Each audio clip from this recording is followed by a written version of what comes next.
Hello everyone, स्वागत है आप सभी का टाइम्स कॉम्पिटिटिव क्लासेस में।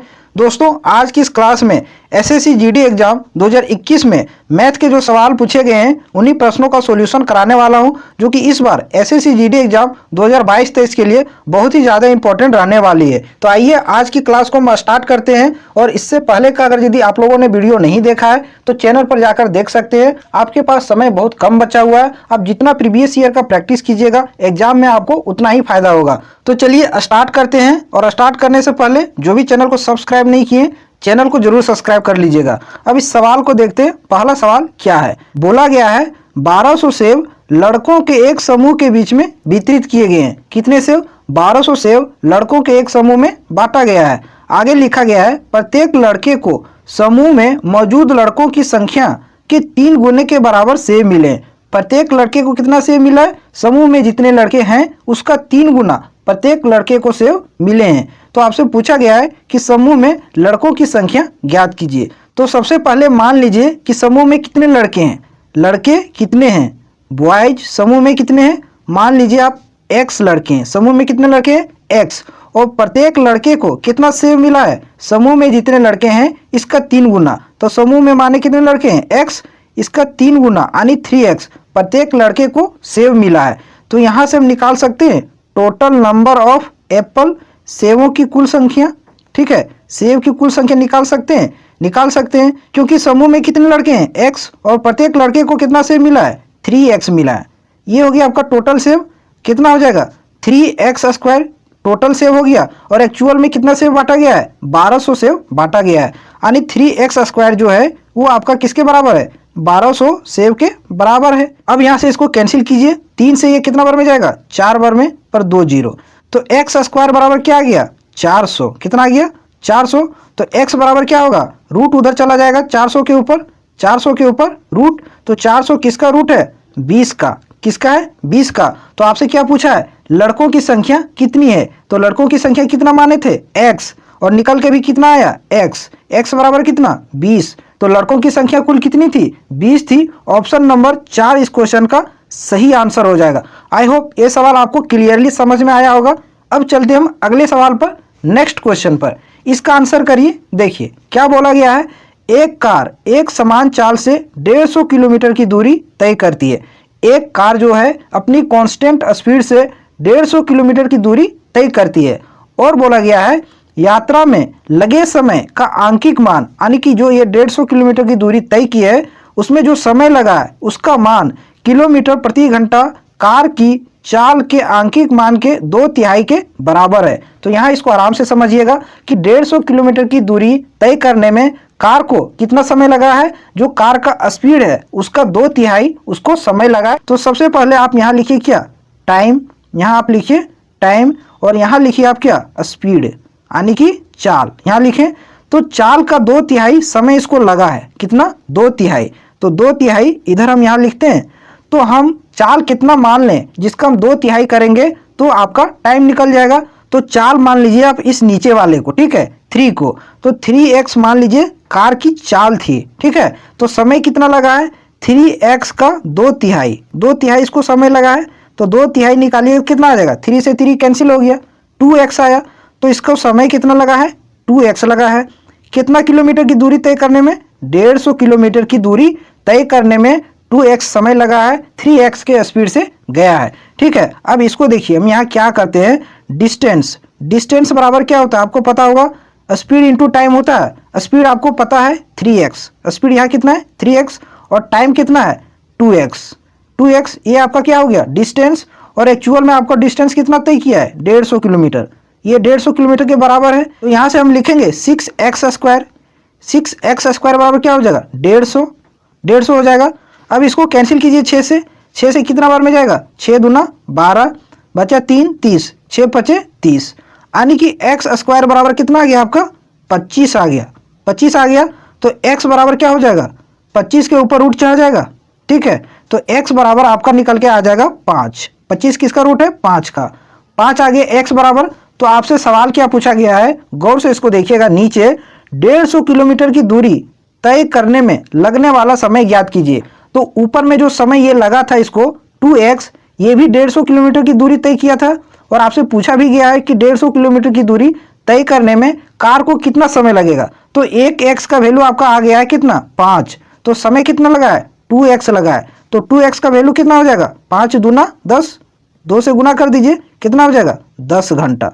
कितना घंटा लगेगा इसको 10 घंटा। ऑप्शन नंबर 1 इस क्वेश्चन का सही आंसर हो जाएगा। समझ में आया होगा, हर एक लाइन को मैंने डीपली कवर किया है ताकि हर एक चीजें आपको अच्छे तरीके से समझ में आए। कुछ इस प्रकार से सवाल पूछे गए हैं 2021 में, तो संभावना है कि 2022 वाला जो एग्जाम है इसमें भी कुछ इसी टाइप के सवाल रहेंगे, इसलिए आपको प्रैक्टिस करना बहुत ही जरूरी है। अब इस सवाल का आंसर करिए। देखिए इसमें क्या बोला गया है, एक निश्चित धनराशि 6% वार्षिक साधारण ब्याज की दर से 3 वर्षों में प्राप्त मिश्रधन 14,160 है। एक राशि पर 6% वार्षिक साधारण ब्याज की दर से 3 वर्षों में मिश्रधन कितना मिलता है 14,160 रुपया मिलता है। तो आपसे पूछा गया है कि समान धनराशि पर समान ब्याज दर पर 4.2/3 वर्षों में प्राप्त साधारण ब्याज ज्ञात कीजिए। तो सबसे पहले आप मान लीजिए पी यानी कि मूलधन धनराशि जिसको बोलते हैं, इसको आप मान लीजिए क्या 100%। ठीक है, ये 100% था। इस पर 6% वार्षिक ब्याज की दर से 3 वर्षों में कितना ब्याज मिलेगा। तो ब्याज का रेट हमेशा क्या होता है इक्वल होता है हर वर्ष में। तो 3 वर्षों तक 6% की दर से ब्याज दिया है, तो 3 वर्षों में कितना हो जाएगा 6 × 18%। ठीक है, 6 × 18। इंटरेस्ट आपका कितना आ जाएगा 18%। 18% इंटरेस्ट आ गया। अब आपके पास मूलधन भी है कितना 100% और ब्याज भी कितना है 18%। तो मिश्रधन कितना हो जाएगा, इन दोनों को जोड़ दीजिए 118%। ठीक है, एकदम हर एक लाइन को मैं डीपली बता रहा हूं ताकि हर एक चीजें आपको अच्छे से समझ में आए। तो मिश्रधन आपका कितना निकल के आ गया 118% आ गया। और मिश्रधन आपका यहां दे रखा है क्वेश्चन में कितना 14,160, यानी कि 14,160 जो है वो आपका 118% बराबर है। 118% बराबर, तो यहां से मूलधन निकाल लेंगे। मूलधन मेरा कितना है 100%, तो 100% बराबर कितना हो जाएगा। ठीक है, अब इसको कैंसिल कीजिए, 2 से कैंसिल कीजिए, 2 × 5 = 10, बच गया 1 × 18, 2 × 9 = 18, 59 आएगा। ऊपर में कैंसिल कीजिए, 7 बार में 14, 0, 8 दूना 16, यानी कितना आ जाएगा 7,080। और कैंसिल होगा क्या 59 से, देखिए कैंसिल हो जाएगा ये 59 एकम 59, बचा कितना 11 और 8, यानी कि 118 हो गया। तो 59 दूना कितना हो जाएगा 118 पर 1 0, कितना बार में चला गया 120 बार में। तो 120 और ये गुना का 100 कितना हो जाएगा 12,000 हो जाएगा आपका 12,000। ये आपका क्या निकल गया मूलधन निकल गया, पी निकल गया। तो आपसे क्या पूछा गया है, समान धनराशि पर जो ये धनराशि निकल के आया 12,000, इसी पर समान ब्याज दर पर यानी 6%, ब्याज की दर कितना था 6% की दर से 4.2/3 वर्षों में कितना साधारण ब्याज होगा, ये आपसे पूछा गया। तो ब्याज का दर कितना है 6% की दर से कितने वर्ष तक ब्याज दिए हैं 4.2/3, पूर्णांक हटाएंगे 4 × 12 और 2 14 हो जाएगा 14/3। इसको आप गुना कर देंगे तो इतना प्रतिशत ब्याज दिया होगा। अब इसको कैंसिल कीजिए, कितना बार में जाएगा 2 बार में, यानी 14 कितना 28%। 28% ये ब्याज दिया होगा। ठीक है, तो मूलधन का आप 28% निकाल दीजिए। मूलधन आपका कितना है 12,000। ठीक है, मूलधन आपका 12,000 है, इसका आप निकाल दीजिए कितना 28%। एक लाइन में आपका आंसर निकल जाएगा। 2 0 से 2 0 कैंसिल, 1 0 आपका बच जाएगा 12 8 96, 12 दूना 24 और 9, 24 और 9 कितना होता है 33। तो 3360 इसका सही आंसर होगा। ऑप्शन नंबर 4 इस क्वेश्चन का करेक्ट आंसर हो जाएगा। समझ में आया होगा आपको। यहाँ से हम सबसे पहले क्या कर लिए, प्रिंसिपल निकाल लिए, धनराशि निकाल लिए। ठीक है, इसी धनराशि पर बोला था समान ब्याज दर से यानी 6% की दर से 4.2/3 वर्षों में कितना ब्याज दिया। तो हम यहाँ से सबसे पहले निकाल लिए कि कितना परसेंट ये ब्याज दिया। तो मेरा निकल गया कितना 28%। तो मूलधन का 28% निकाल लिए, तो ये आपका डायरेक्ट क्या आ गया ब्याज आ गया। अब आते हैं अगले सवाल पर, नेक्स्ट क्वेश्चन पर। इस सवाल का आंसर करिए। देखिए ये भी बहुत ही बढ़िया सवाल है। क्या बोला गया है, एक व्यक्ति आरंभ में अपनी घड़ी अपनी बहन को 10% की छूट पर बेचना चाहता था, जो घड़ी को खरीदना चाहती थी। ठीक है, पहले वह शुरू में घड़ी को 10% की छूट पर अपनी बहन को घड़ी बेचना चाहता था। आगे क्या बोला गया है, बाद में वह व्यक्ति इसे 12% छूट पर बेच देता है। ठीक है, जिससे उसके लाभ में 80 रुपये की कमी हो जाती है। तो घड़ी का अंकित मूल्य क्या है। तो सबसे अच्छा तरीका है, सबसे पहला मार्क प्राइस आने की अंकित मूल्य मान लीजिए कितना 100 हम मान लिए, पहले यह व्यक्ति जो है वो 10% की छूट पर बेचना चाहता था, तो 10% की छूट पर बेचता तो कितना बेचता, 90 में बेचता, ठीक है। लेकिन बाद में वह 12% की छूट पर बेच देता है, तो कितना में बेचता है, 88 रुपया में बेचता है, ठीक है। तो पहले इसको मिल रहा था 90, अब मिल रहा है कितना, 88। तो कितना कम मिल रहा है, कितना कमी हो गया, कितना कमी हुआ है, देखिए यहाँ 2 का कमी हुआ है और एक्चुअल में कितना कमी हुआ है, 80 रुपया का कमी हुआ है। तो ये जो 2 है वो 80 के बराबर है। अब इसको कैंसिल कीजिए तो 1 बराबर आपका कितना आ जाएगा, 40 आ जाएगा। तो आपसे पूछा है कि अंकित मूल्य क्या है, तो अंकित मूल्य हम कितना माने, 100 माने, 100, 1 बराबर है 40, तो 100 बराबर क्या हो जाएगा, 100 से इसको गुना कर दीजिए, 4000 आ जाएगा, 4000। ये आपका क्या हो गया, अंकित मूल्य हो गया, घड़ी का मार्क प्राइस। ऑप्शन नंबर 3 इस क्वेश्चन का सही आंसर हो जाएगा। ये थोड़ा सवाल इजी था कंपैरेटिवली पिछले सवाल की तुलना में। अब आते हैं अगले सवाल पर, इस सवाल का आंसर करिए। देखिए ये भी बहुत ही बढ़िया सवाल है। क्या बोला गया है, एक निश्चित धनराशि को 3 भागों में आपका रेशियो दे दिया गया है, 11:8:5 के अनुपात में विभाजित किया जाता है। यदि तीसरा भाग 530 है तो अन्य 2 भागों का योग कितना होगा, ये आपसे पूछा गया है। तो सबसे पहले आप यहाँ लिखिए पहला भाग, ठीक है। यहाँ हम लिख लिए क्या, दूसरा भाग, और ये हो गया मेरा तीसरा भाग। इन तीनों का रेशियो दे दिया है 11:8 कितना, 5, ठीक है। और तीसरे भाग बराबर भी दे दिया कितना, 530। तो तीसरा भाग कितना, इसमें 5 है, यानी कि 5 यूनिट बराबर आपको दे दिया कितना, 530 दे दिया है। तो यहाँ से हम ये यूनिट का वैल्यू निकाल लेंगे, 5 से कैंसिल कीजिए, कितना बार में जाएगा, 5 एकम 5, 5 छके 30, 06, यानी कि 1 यूनिट बराबर कितना आ गया, 106 आ गया। आपसे क्या पूछा गया है, सवाल पढ़िए। बोला गया है अन्य 2 भागों का योग कितना है। तो अन्य 2 भाग कौन कौन बच गए, पहला भाग और दूसरा भाग, इन दोनों का योग कितना है। तो 11 और 8 बराबर कितना हो जाएगा, 19 हो जाएगा, 19। 1 बराबर है 106, तो 19 बराबर कितना हो जाएगा, 106 से इसको गुना कर दीजिए, ठीक है। अब इसको गुना कैसे कीजिएगा, ये सबसे बड़ी चैलेंज है, ठीक है। तो सबसे पहले 19 को 100 से गुना कर दीजिए, 19 को 100 से गुना कीजिएगा तो आसान हो जाएगा, 1900 हो जाएगा। फिर 19 को 6 से गुना कर दीजिए और जोड़ दीजिए, 19 छक कितना होता है, 114, 114 यहाँ जोड़ दीजिए, कितना हो जाएगा, 2014 हो जाएगा, 2014 इसका करेक्ट आंसर हो जाएगा। अन्य 2 भागों का योग कितना हो जाएगा, 2014। ऑप्शन नंबर 3 इस सवाल का सही आंसर हो जाएगा। अब आते हैं अगले सवाल पर, नेक्स्ट क्वेश्चन पर। अब इस सवाल का आंसर निकालिए। देखिए ये सवाल आपको देखने में बहुत बड़ा लग रहा होगा, लेकिन आराम से इसको बनाइएगा तो बहुत कम समय में आप इस सवाल को बना सकते हैं। सबसे बेस्ट तरीका मैं आपको बताता हूं। देखिए सवाल पढ़िए, ये ने बी को 10,000 की राशि 10% वार्षिक चक्रवृद्धि की दर पर 3 वर्षों के लिए उधार दी। ये ने बी को 10,000 रुपया दिया है 10% वार्षिक चक्रवृद्धि ब्याज की दर पर 3 वर्षों के लिए, जबकि ब्याज की गणना वार्षिक चक्रवृद्धि आधार पर की जाती है। जो ब्याज की गणना है वो आपका ईयरली चार्ज किया जाता है, ठीक है। आगे बोला गया है सी ने उतना ही धनराशि, उतना ही मतलब 10,000, ठीक है। सी ने उतना ही धनराशि 11% वार्षिक साधारण ब्याज की दर पर समान अवधि के लिए यानी कि 3 वर्ष के लिए डी को उधार दिया है, ठीक है। तो आपसे पूछा गया है 3 वर्षों की समाप्ति पर इनमें से किसे और कितना अधिक लाभ प्राप्त होगा। बहुत ही बढ़िया सवाल है। ये बी को दिया है 10,000 10% वार्षिक चक्रवृद्धि ब्याज पर 3 वर्षों के लिए, और सी डी को दिया है 10,000 रुपया सेम अमाउंट 3 वर्षों के लिए 11% साधारण ब्याज की दर पर। तो किसे कितना अधिक ब्याज मिलेगा ये आपसे पूछा गया है। तो सबसे पहले हम लिखते हैं कि ये को कितना ब्याज मिला है। ये जो है वो चक्रवृद्धि ब्याज की दर से दिया है। कितना रेट है इसका, 10%। 10% को हम क्या लिख सकते हैं, 10% को 1/10 लिख सकते हैं। जब परसेंटेज हटाएंगे नीचे 100 करेंगे, कैंसिल करेंगे तो 1/10 आपका 10 आएगा, ठीक है। तो यहाँ आप लिखिए क्या, प्रिंसिपल, यहाँ लिखिए आप क्या, अमाउंट, ठीक है। तो हम प्रिंसिपल कितना मान लेते हैं, इस नीचे वाले को आप प्रिंसिपल मान लीजिए 10 को, ठीक है। तो 10 हो गया आपका क्या, प्रिंसिपल। तो ब्याज कितना हो जाएगा, 10 पर 1 का ब्याज, 1 रुपये का ब्याज। तो मिश्रधन कितना हो जाएगा, चक्रवृद्धि मिश्रधन 11, ठीक है। 3 वर्षों तक ये दिया है तो 3 बार ऐसा हम करेंगे। 10 से फिर हो जाएगा आपका कितना, 11, फिर से आपका 10 से कितना हो जाएगा, 11 हो जाएगा। अब इसको गुना कीजिए, 10 को 3 बार कितना हो जाएगा, 1000 हो जाएगा, ठीक है। और इधर आपका 11 का क्यूब कितना हो जाएगा, 1331 होता है। 1331 इतना तो आपको पता होना चाहिए।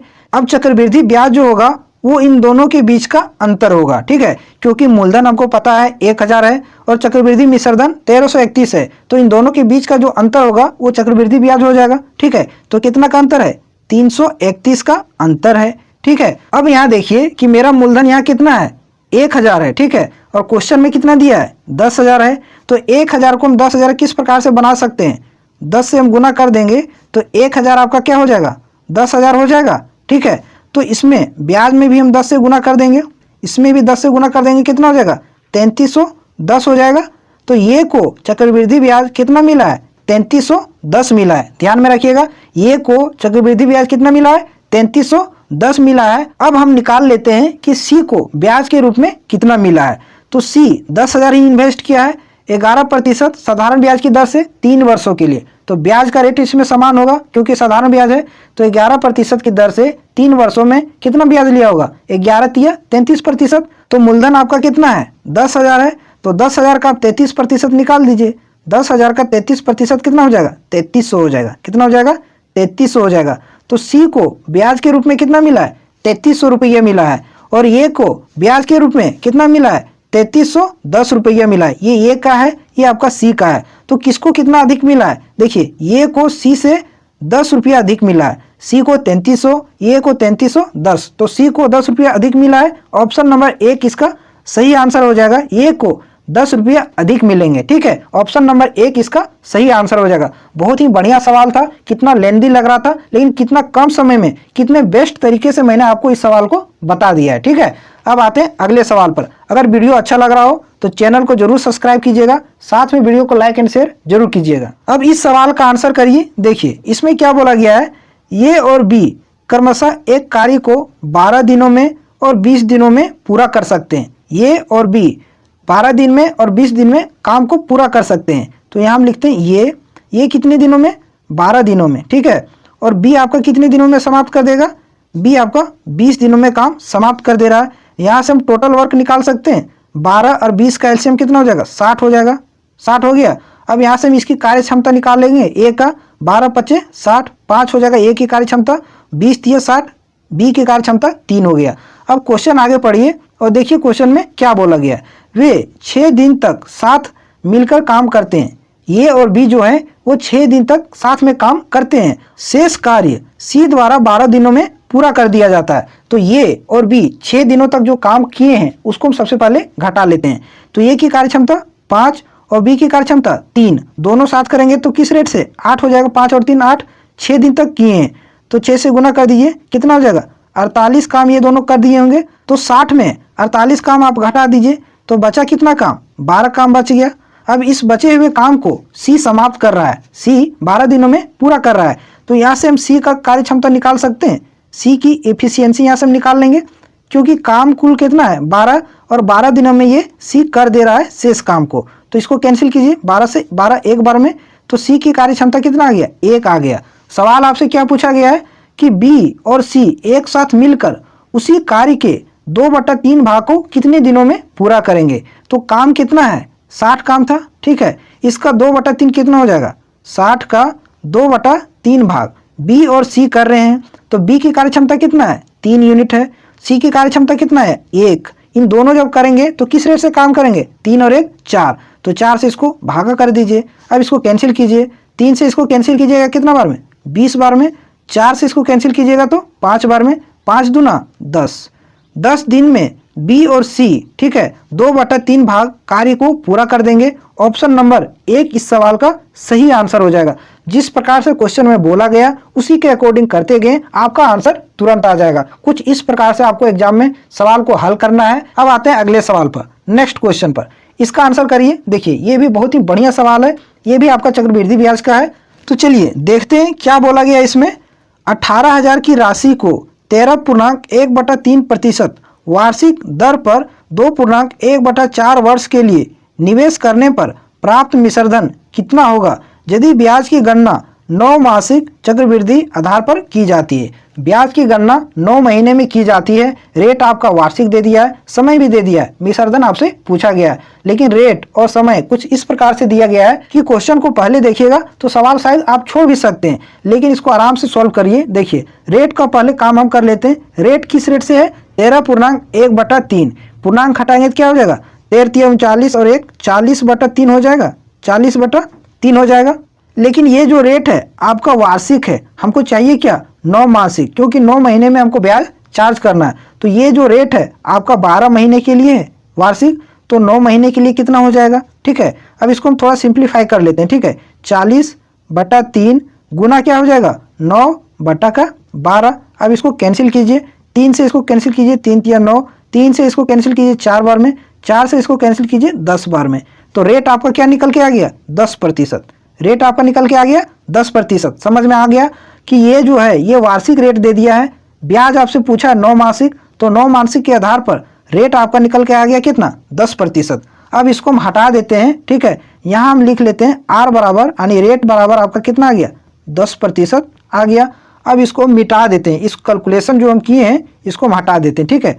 उसके बाद हम समय का काम करते हैं कि समय किस आधार पर दिया गया। समय कितना है, 2.1/4 वर्ष है। तो पूर्णांक हम हटाते हैं, 4 दूना 8 और 1 क्या हो जाएगा, 9, 9/4। ये आपका वर्ष में आ गया, ठीक है। लेकिन हमको ब्याज चाहिए 9 मासिक आधार पर, तो इसको महीने में हम बदल लेते हैं। महीना में बदलने के लिए 12 से गुना करना पड़ेगा, 12 से इसको गुना कर दिए। अब इसको कैंसिल कीजिए, 4×3 = 12, 9×3 कितना हो जाएगा, 27 महीना हो जाएगा। कितना हो जाएगा, 27 मंथ हो जा रहा है, ठीक है। और ब्याज हमको चाहिए कितना, 9 मासिक आधार पर।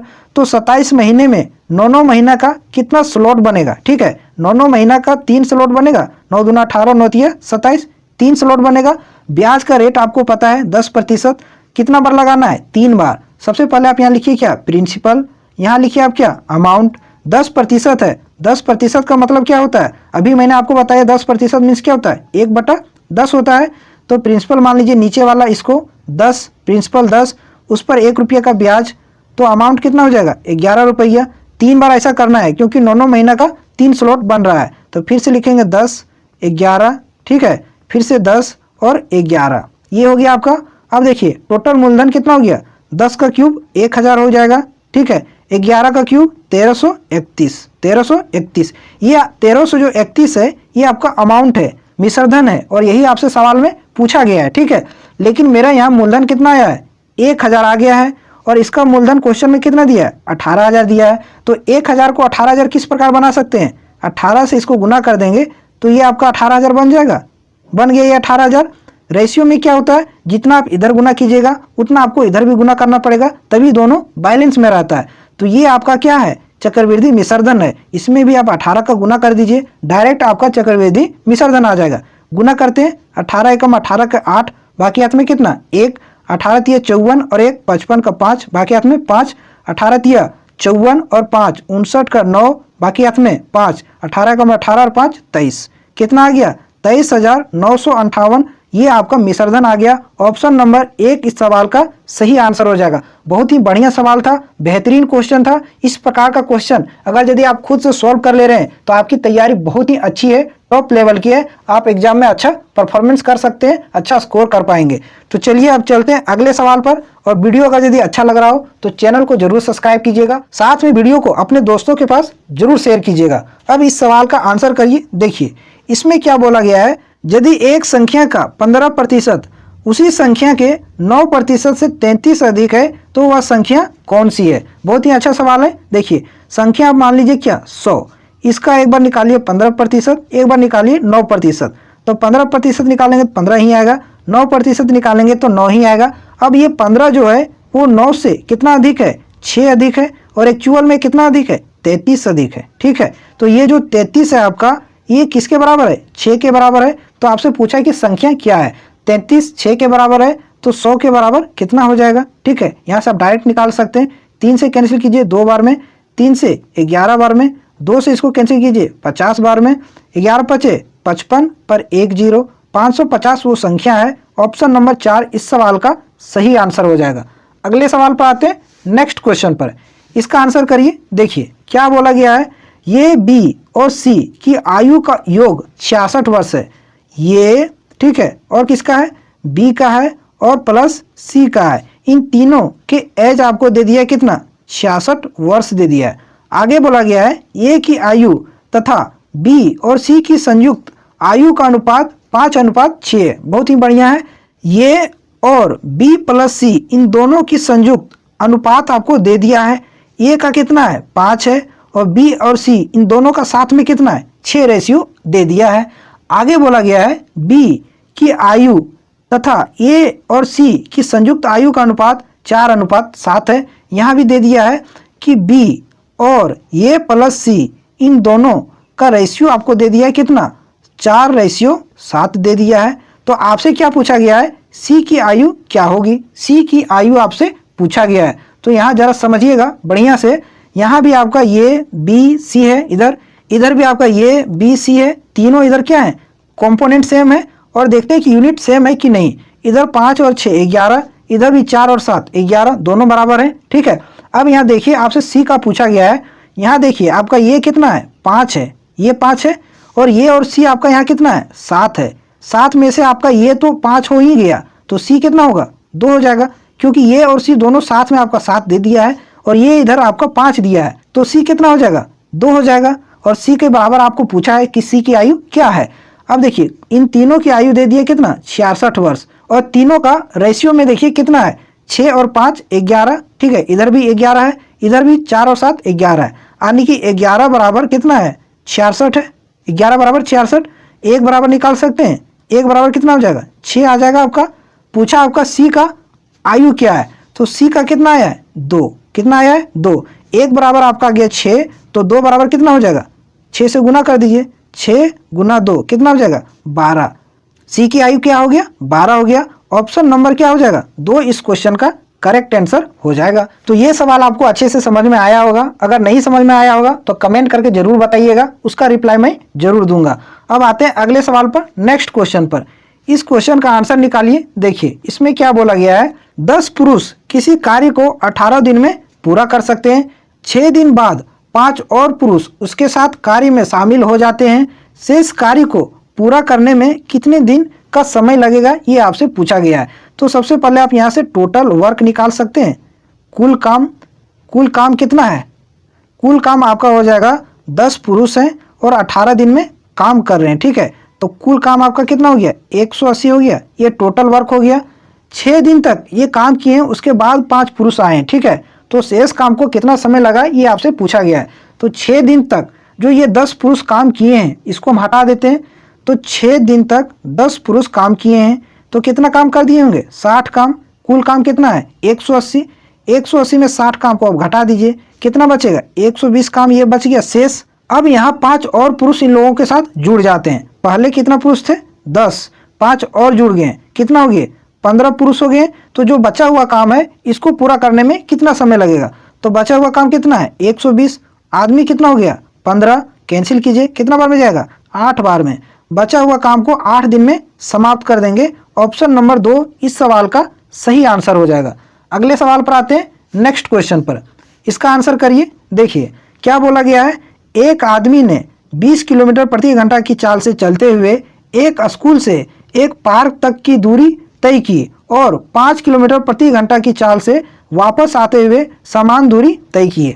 एक बार स्कूल से पार्क की ओर 20 किलोमीटर प्रति घंटा की चाल से गया, फिर वही दूरी पार्क से स्कूल आया 5 किलोमीटर प्रति घंटा की चाल से। तो आपसे पूछा गया है यदि पूरी यात्रा में 5 घंटे का समय लगा हो तो पार्क से स्कूल की दूरी याद कीजिए।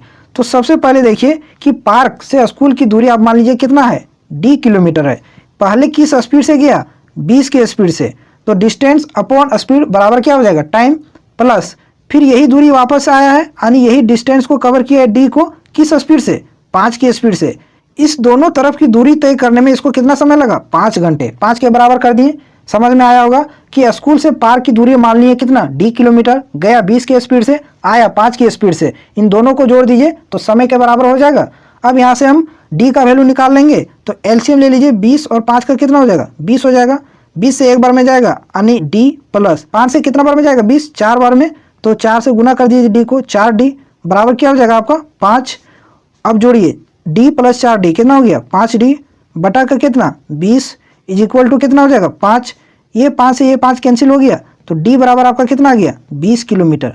तो पार्क से स्कूल की दूरी कितना है 20 किलोमीटर। ऑप्शन नंबर 1 इस सवाल का सही आंसर हो जाएगा। तो अच्छा सवाल था, बहुत ही बढ़िया क्वेश्चन था ये। अब आते हैं अगले सवाल पर, नेक्स्ट क्वेश्चन पर इसका आंसर करिए। देखिए इसमें क्या बोला गया है, आलोक और अनिल की वर्तमान आयु का अनुपात दे दिया है 3:4। यदि आलोक की आयु अब से 20 वर्ष बाद 62 वर्ष की होगी तो अनिल की वर्तमान आयु कितनी है, ये आपसे पूछा गया है। तो यहाँ आलोक और कौन है, आलोक है और अनिल है, इन दोनों का वर्तमान आयु का अनुपात दे दिया है कितना, 3:4 दे दिया है। आगे बोला गया है कि आलोक की आयु अब से 20 वर्ष बाद, तो आलोक की आयु यहाँ कितना है, 3 है, इसको मान लीजिए अब क्या 3x, ठीक है 3x, इसमें 20 वर्ष जोड़ देते हैं, 20 वर्ष बाद बराबर कितना हो जाएगा, इसकी आयु 62 वर्ष हो जाएगा। यही सवाल में आपको दे दिया है, ठीक है। अब यहाँ से x का वैल्यू निकाल लीजिएगा, 3x बराबर क्या हो जाएगा, 20 उधर घट जाएगा 42 हो जाएगा, तो x बराबर क्या हो जाएगा, ये आपका 14 में चला जाएगा, x बराबर 14 आ गया, ठीक है, x बराबर 14 आ गया। आपसे पूछा गया है अनिल की वर्तमान आयु क्या है, तो अनिल की वर्तमान आयु कितना है, 4 है, x बराबर आपका आ गया कितना 14, तो 4x बराबर कितना हो जाएगा, 14 चक 56, 56 ईयर हो जाएगा अनिल की वर्तमान आयु। ऑप्शन नंबर 4 इस सवाल का करेक्ट आंसर हो जाएगा, ठीक है। हर एक सवाल को बहुत अच्छे तरीके से आपको समझाने का कोशिश करता हूं ताकि आपको एक बार में समझ में आ जाए, ठीक है। अब आते हैं अगले सवाल पर। आपका भी फर्ज बनता है, दायित्व बनता है कि आप भी वीडियो को शेयर करें और चैनल को जरूर सब्सक्राइब करें। आपको यहाँ रेगुलर रीजनिंग की और मैथ की प्रीवियस ईयर की क्लास मिल रही है, आप इसको एग्जाम तक जरूर लीजिए, आपका मैथ और रीजनिंग काफ़ी ज़्यादा अच्छा हो जाएगा। और मैथ और रीजनिंग दो ऐसा सब्जेक्ट है जिसमें आप 100% एक्यूरेसी के साथ स्कोर कर सकते हैं, बेहतर स्कोर कर सकते हैं। अब इस सवाल का आंसर करिए। देखिए गीता ने 9.5 रुपये प्रत्येक की दर से 80 संतरे खरीदे हैं, तो यहाँ से हम संतरों का कुल मूल्य निकाल सकते हैं। कैसे निकाल सकते हैं, 9.5 रुपये की दर से खरीदे हैं, कितने संतरे खरीदे हैं, 80 संतरे खरीदे हैं, तो यहाँ से संतरों का कुल मूल्य निकल जाएगा, कितना आ जाएगा, 8 × 5 = 40, 8 × 9 = 72 और 4 कितना हो जाएगा 76, 760 रुपया संतरों का एक कुल मूल्य निकल गया, कुल वैल्यू, ठीक है। आगे बोला गया है उसने इनमें से 25% को 12 रुपये प्रत्येक की दर से और शेष संतरों के 1/3 संतरों को 10 रुपये प्रत्येक की दर से बेचा है, ठीक है। आगे बोला है 25% का कुल लाभ प्राप्त करने के लिए उसे शेष संतरों में से प्रत्येक को किस मूल्य पर बेचना चाहिए। तो बहुत ही बढ़िया सवाल है, थोड़ा सा सवाल ये क्या है, लेंदी है। ये 25% का लाभ चाहती है, कुल कितना लाभ चाहती है, 25% का, तो इसका कुल सीपी कितना निकल गया है, कॉस्ट प्राइस, संतरों का कुल लागत है 760 रुपया, उसमें से 25% लाभ जोड़ दीजिए तो विक्रय मूल्य निकल जाएगा। तो 760 का 25% कितना आ जाएगा, 25 से इसको कैंसिल कीजिए, कितना बार में जाएगा, 4 बार में, 4 से ये कितना बार में जाएगा, 4 × 4 = 9 × 36, यानी कि 190 रुपये इसका क्या होगा, प्रॉफिट होगा। तो इसमें 190 आप जोड़ दीजिए तो आपका क्या निकल के आ जाएगा, विक्रय मूल्य 0, 9 × 6 = 15, 7 और 1 8 और 1 9, 950 रुपया, ये आपका क्या निकल गया, ये आपका निकल गया कुल एसपी, टोटल विक्रय मूल्य निकल गया, ठीक है। अब यहाँ से पढ़िए सेकेंड लाइन से, उसने इनमें से 25% संतरों को 12 रुपये प्रत्येक की दर से बेचा है, तो कुल संतरे हैं कितना, 80 संतरे हैं, 80 का 25% निकालिए कितना हो जाएगा, 25 × 8 = 200 यानी 20 हो जाएगा। 20 संतरों को प्रत्येक को कितना की दर से बेचा है, 12 की दर से बेचा है, तो 20 को 12 से गुना कर दीजिए तो 20 संतरों का मूल्य निकल जाएगा, 12 दूना 24, 20 संतरों का मूल्य कितना है, 240 रुपया। और बोला है शेष संतरों के 1/3 को 10 रुपये प्रत्येक की दर से बेचा है, तो शेष संतरा कितना बच गया, 80 में से 20 को बेच दिए तो शेष कितना बचा, 60 बचा, शेष आपका कितना बचा 60, यहाँ लिखते हैं इसका 1/3, 1/3 60 का कितना हो जाएगा, इसको कैंसिल कीजिए 20 हो जाएगा, तो शेष का 20 आने की 20, 10 के दर से प्रत्येक को बेचा है, 20 संतरों को 10 रुपये प्रत्येक की दर से बेचा है, तो 20 संतरों का मूल्य यहाँ कितना निकल के आ गया, 200 निकल के आ गया। और जो शेष संतरे बच गया है उसका क्या बोला है, शेष संतरों में से प्रत्येक को किस मूल्य पर बेचा जाना चाहिए। तो शेष संतरा कितना बचा है, देखिए 80 में से 20 बेच दिए, यहाँ 20 यहाँ बेच दिए, 40 बचा आपका कितना, 40 शेष संतरा बच गया है। और जो बेचे हैं उसका विक्रय मूल्य कितना है, एक का 240 है, एक का 200 है, इन दोनों को जोड़िएगा तो कितना हो जाएगा, 440 हो जाएगा। और कुल मेरा विक्रय मूल्य कितना है, 950, कुल विक्रय मूल्य 950 है, तो 950 में से 440 को आप घटा दीजिए तो शेष संतरों का विक्रय मूल्य निकल जाएगा 0, 1 कितना हो गया 510, शेष संतरों का विक्रय मूल्य कितना है 510 और शेष संतरे कितना बचा है 40 बचा है। तो प्रत्येक संतरों का मूल्य कितना हो जाएगा 510/40। कैंसिल इसको कीजिए, 4 से कितना बार में जाएगा 4 एकम 4, 4 दूना 8 हो गया 30, 7 चौक 28, 2 20, 5 के 20। शेष संतरों को प्रत्येक का मूल्य कितना हो जाएगा 12 रुपया 75 पैसा। ऑप्शन नंबर 2 इस सवाल का सही आंसर हो जाएगा। सवाल आपको समझ में आया होगा, हर एक लाइन को मैंने बारीकी से एक्सप्लेन करके आपको बताया है। तो ये थे आज के सेशन के कुछ बेहतरीन सवाल। आज की क्लास आपको कैसी लगी कमेंट करके जरूर बताइएगा, और वीडियो अच्छा लगा हो तो चैनल को जरूर सब्सक्राइब कीजिएगा, साथ में वीडियो को लाइक एंड शेयर जरूर कीजिएगा। फिर मिलते हैं आपसे अगली क्लास में।